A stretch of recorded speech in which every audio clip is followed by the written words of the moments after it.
The Swiss call this cheese fromage d'alpage, which means cheese from the high mountain pastures. Master cheesemakers retreat to their chalets high in the Swiss Alps to make this special cheese. These individuals follow a tradition of cheesemaking that goes back to the Middle Ages.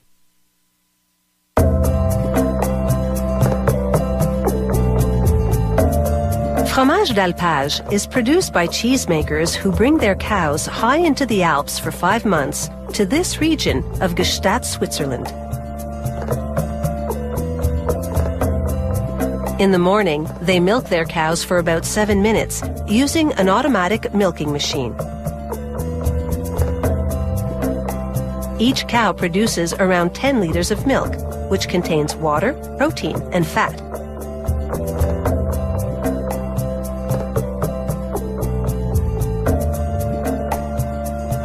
"12 hours later, he removes the fat, which rises to the surface. He adds a starter culture, which helps preserve the milk. A wood fire then heats the milk for 20 minutes at a constant 30 degrees Celsius.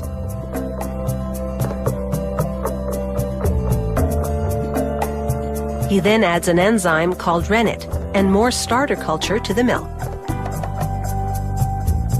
After about 40 minutes, these active ingredients coagulate the milk into cheese curd.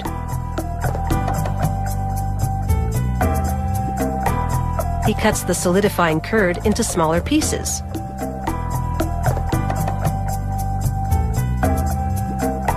To maintain an even heat, he keeps blending the curd and the liquid together. He continues mixing and cutting the curd until the active ingredients separate the curd from the liquid, called whey. To make cheese, he will use only the grains of curd. An electric mixer then completes the separation.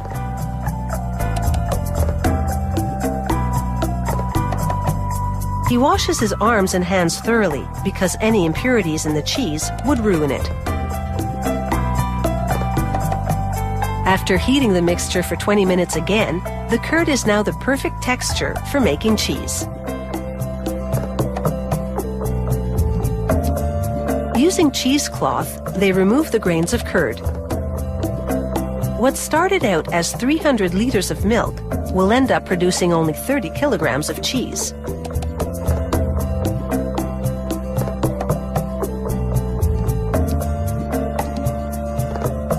The cheesemaker stuffs the sack of curd into a mold and works out some of the whey.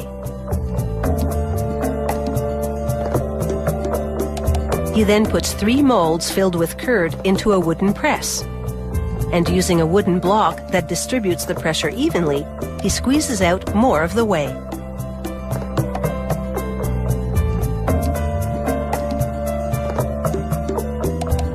To get all the excess liquid out of the curd, he turns each 10-kilogram piece of cheese over so he can press it again.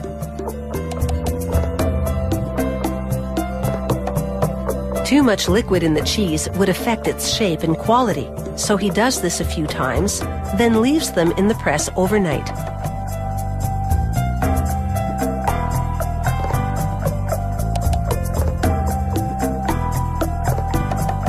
The next morning, he trims off the excess cheese created around the edge by the pressing mold. Like every step in this cheese-making process, this work is also done by hand. He soaks the cheese in salt water for 24 hours to conserve, harden, and intensify its taste.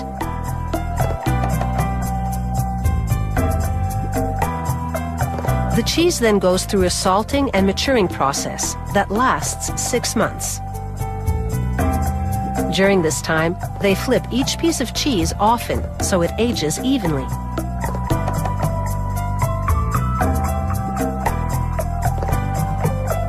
After a final surface cleaning, they put the 10-kilogram pieces on their sides to air dry. They'll remain edible for at least 10 years. But of course, you don't have to live in the Alps to enjoy the taste of Swiss cheese.